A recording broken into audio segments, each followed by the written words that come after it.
Welcome back to Braintree Today. I'm Martha Konstandinidis and you're watching BCAM TV. Now we'll be getting into our latest stories from the week.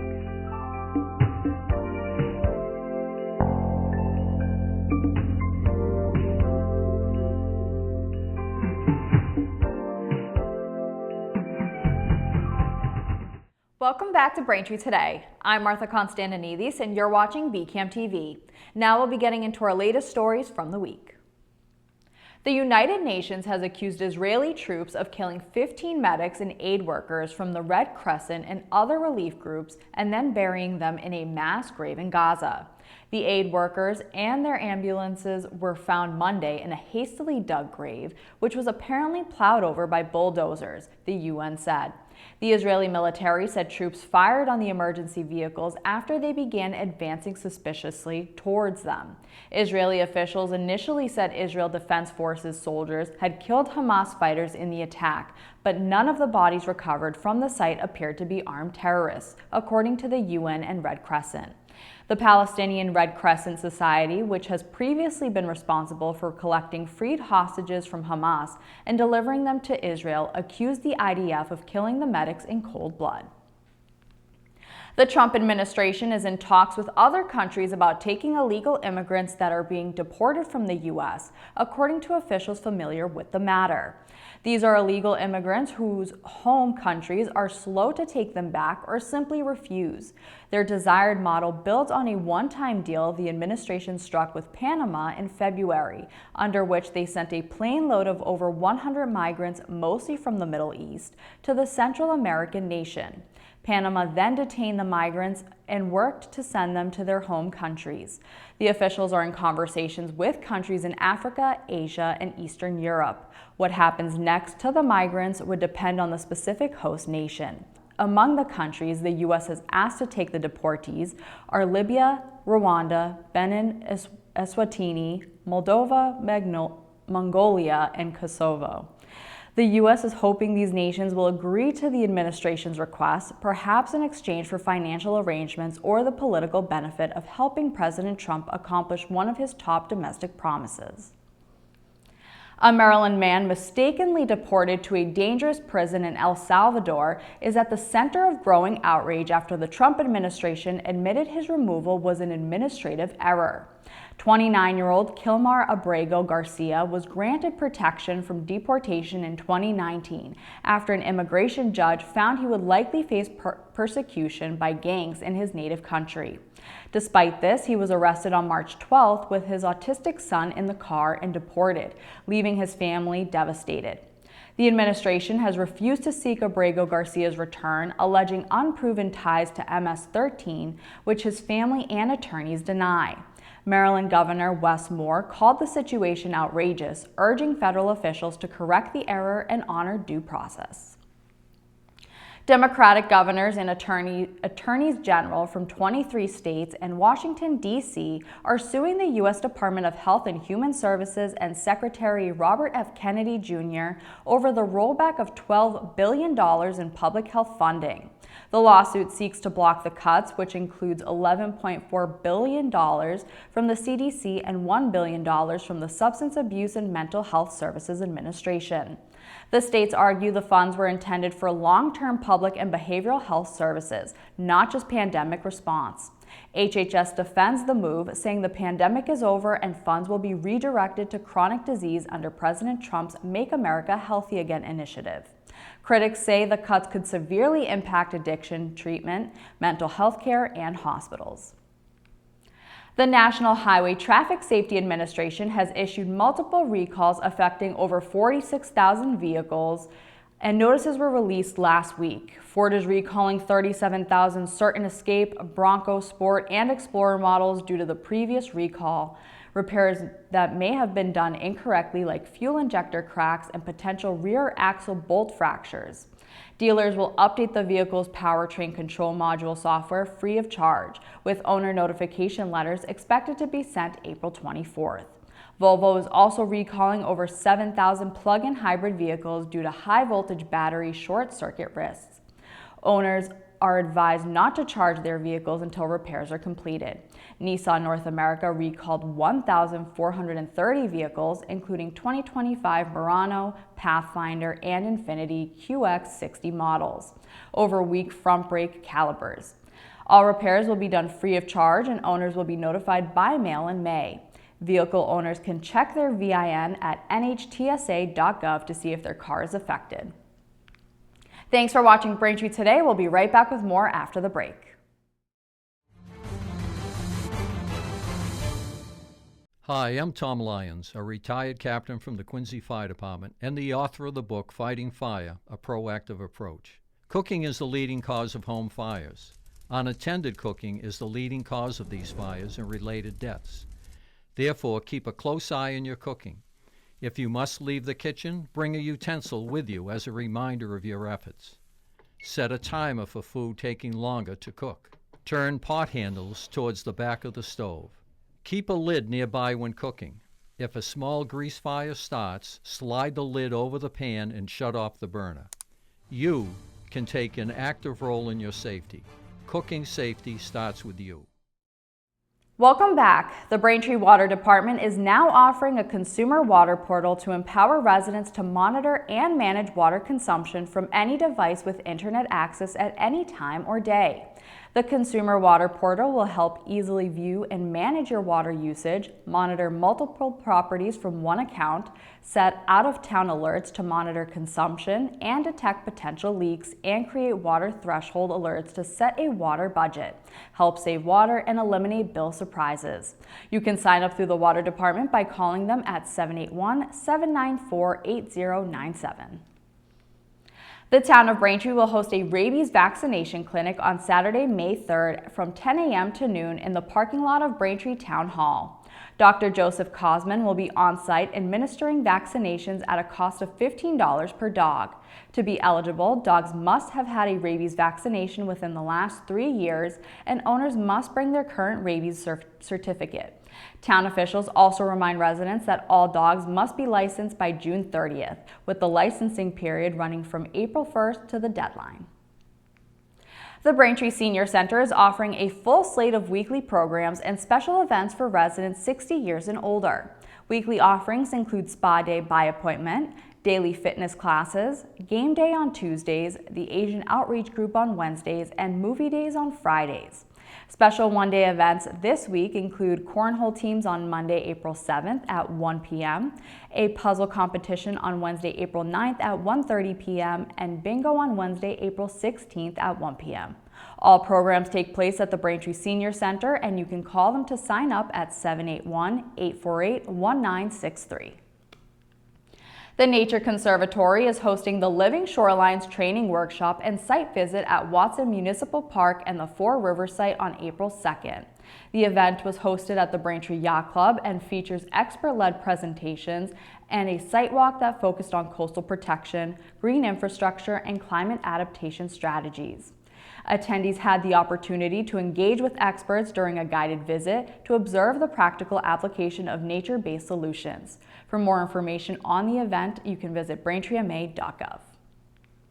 The Rotary Club of Braintree is hosting an electronic waste day for residents of Braintree and surrounding towns on Saturday, April 26th from 9 a.m. to noon at 74 Pond Street. Most small household items that can be plugged in will be accepted for recycling. For a full list of acceptable items, pricing details, and additional information, residents are encouraged to visit the event website at braintreerotaryclub.org. If you're receiving or will receive a pension from Braintree, the Braintree Retirement Board will conduct a public hearing on Thursday, May 22nd at 4:15 p.m. at 74 Pond Street on the second floor to discuss a cost of living adjustment for all eligible recipients of a Braintree Retirement System pension. You can join in person or remotely via the Zoom meeting. Just visit braintreema.gov for more information. Thank you for watching Braintree Today on BCAM TV. We'll be right back with more stories in the area. I'm Courtney Trudeau, the Young Adult and Teen Librarian at Braintree's Thayer Public Library. It's April, so that means school vacation week is coming up soon. Anytime during school vacation week, you can drop into the children's room to make a paper bag robot craft, Try this month's Seek and Find activity and look for favorite Disney characters hiding around the room. Play educational games on our learning stations, or borrow some books to take home. Did you know that this year is the 250th anniversary of events that led to the American Revolution? On Tuesday, April 22nd, from 2 to 3:30 p.m., get immersed in Boston's colonial history with staff from historic New England and celebrate Patriots' Day with us. Children can dress up in colonial-era clothing, examine reproduction artifacts, make tin lanterns, write with quill pens, and create paper tricorn hats to wear. Best suited for families with children aged 5 to 12, this hands-on historic activities that are offered will bring colonial life alive. This program is funded in part by a grant from the Braintree Cultural Council, a local agency which is supported by the Mass Cultural Council, a state agency. For our teens looking to grab a new book to read this week, come in and grab one of the recently nominated Mass Teen Choice Book Award titles. The 21 nominees were just announced on March 28th. This is the only Bay State award for YA books that are voted upon by the teens of Massachusetts. So now is your chance to start reading so you can pick your favorite when voting opens in September. To see all the books, you can come visit me in the teen room at the library and check out the display of nominees, or visit the Mass Teen Choice Book Award website at mateenchoicebookaward.org. We can't wait for Wednesday, April 23rd from 10:15 to 11 a.m. That is when Miss Ari's Family Tree Sing-Along for young children happens. Little ones have so much fun with Miss Ari. She turns singing and dancing into learning and play, with live music featuring her ukulele and guitar. Miss Ari's performance is fast-paced. She brings shaker eggs and dance scarves for each child to use and always ends with bubbles. Best suited to infants through 5-year-olds, but open to all. Miss Ari's Sing-Along is made possible through state aid for public libraries funds. Later that day, older children ages 5 through 12 on Wednesday, April 23rd from 2:30 to 3:30 p.m. can play hockey bingo and win a bag of goodies donated by the Boston Bruins. Take home a paper hockey game to keep the fun going on at home. Did you know the Boston Bruins are a sponsor of the Massachusetts statewide summer reading program every year? Also on Wednesday for our teens, we have Mandy from Wicked Good Henna coming in at 5 p.m. for a royal icing cookie decorating program. Registration is required and space is limited, so sign up starting on April 9th if you'd like to come make some fun flower-themed cookies. On April 24th at 10:15 to 11 a.m., little ones will be captivated by Rosalita's puppets as Auntie Goose is brought to life in a show. Using a variety of handcrafted puppets, Rosalita's Puppets weaves together a performance that will leave the audience smiling. This show is best for ages 3 and up and is made possible through the use of state funds for public library funds. A few hours later on Thursday, from 2:30 to 3:30 p.m., will be Marble Raceways for Kids, where they can design and build their own raceways. We'll supply cardboard tubes, egg cartons, Legos, marbles, and more. Each must use at least 2 tubes. Who can get their marble moving the furthest from their exit chute? They'll test their raceways for distance and then modify them if they want, for ages 5 to 12. Let's see whose design wins.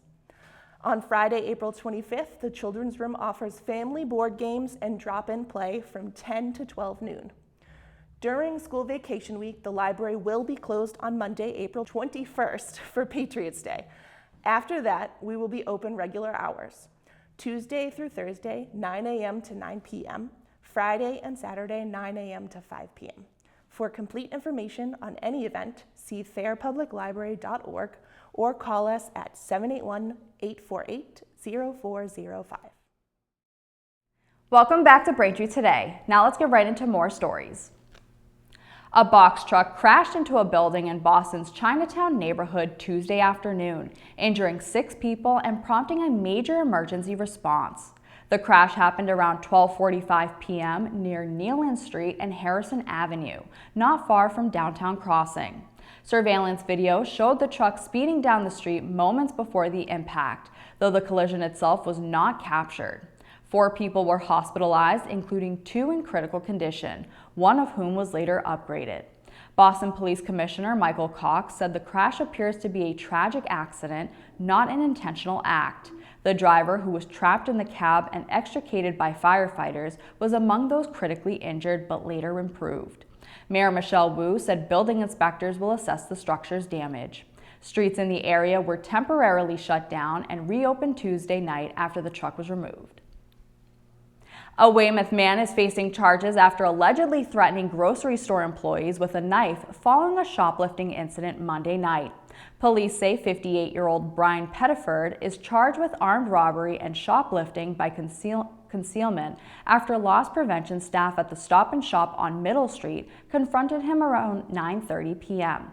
Pettiford reportedly made threatening remarks about having a knife before fleeing in a black sedan. Officers later stopped his vehicle nearby and recovered several knives, including a black folding knife on the passenger floorboard. Pettiford was arrested without incident, held on $5,000 bail, and arraigned Tuesday in Quincy District Court.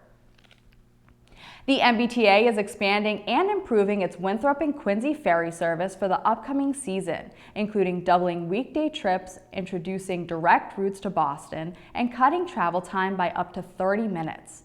Beginning Monday, April 28th, separate weekday routes will run from Winthrop and Quincy directly to Boston, with stops at Logan Airport, the Seaport, and Central Wharf Aquarium. Weekend service launches Saturday, May 24th, featuring a combined route for all destinations. The ferry fare is $6.50 one way or $3.25 for reduced fare riders. Tickets are available via the M-Ticket app, on board with cash, or by using commuter passes. It's almost Easter, and the Easter Bunny is set to make a return to Massachusetts this year. Simon Properties announced that the Easter Bunny will return to the South Shore Plaza this spring so kids of all ages can meet him and take photos. The Bunny photo experience will be open daily now until April 19th, and reservations are strongly encouraged, officials said. Other events with the Easter Bunny include pet photos at the mall on March 30th from 6:30 to 8:30 p.m.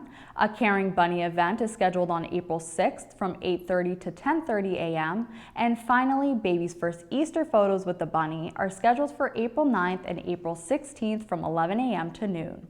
Hours and reservations can be made at simon.com. As temperatures rise across Massachusetts, pet owners are being reminded that tick season has officially arrived. Dr. Dylan Grayson, a veterinarian at Boston Veterinary Clinic in Brookline, says calls from concerned pet owners are increasing as more ticks are spotted on dogs and cats. Experts urge a regular routine of flea, tick, and heartworm prevention treatments for pets, as ticks can transmit diseases causing fatigue and joint pain in animals and illnesses like Lyme disease in humans. Health officials also recommended avoiding wooded areas with tall grass and checking yourself and children after spending time outdoors. The Massachusetts Department of Public Health advises contacting a doctor if you're bitten by a tick and develop symptoms such as a rash, fever, headache, or muscle aches. Thanks for watching Braintree today. We'll be right back with more in entertainment.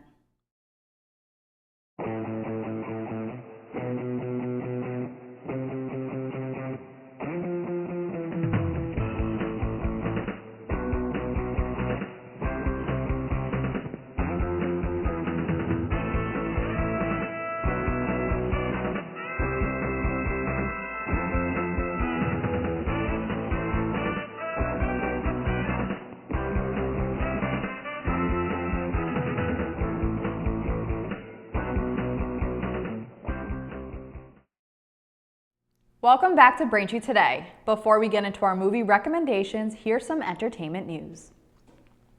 Val Kilmer, known for his roles in Top Gun, Batman Forever, and The Doors, has died at 65. His daughter, Mercedes Kilmer, confirmed he passed away Tuesday night in Los Angeles, surrounded by his family and friends. She stated he died from pneumonia. Kilmer was previously diagnosed with throat cancer in 2014 and underwent 2 tracheotomies, but had since recovered. Now, here are some movie recommendations to get you through the weekend. First, The Parenting follows a young couple, Josh and Rowan, who plan a weekend getaway to introduce their parents, only to discover that their rental is home to a 400-year-old poltergeist. The film stars Brandon Flynn and Nick Dodani. You can watch The Parenting now on Max. Up next, Moana 2 follows Moana, who after receiving a call from her wayfinding ancestors must journey to the far seas of Oceania and into dangerous, long-lost waters for an adventure unlike anything she's ever faced. You can watch Moana 2 now on Disney+. And finally, Honora follows a young woman from Brooklyn who gets her chance at a Cinderella story when she meets and marries the son of an oligarch. Once the news reaches Russia, her fairy tale is threatened as the parents set out for New York to get the marriage annulled. The film stars Mikey Madison, and you can watch Honora now on Hulu. That'll do it for news today. Remember, if you're a customer of Verizon, you can watch BCam TV in high definition on channel 2128. You can also now see us in high definition on Comcast on channel 1073. I'm Martha Konstandinidis, and thank you for watching Braintree Today on BCam TV. We'll see you next time.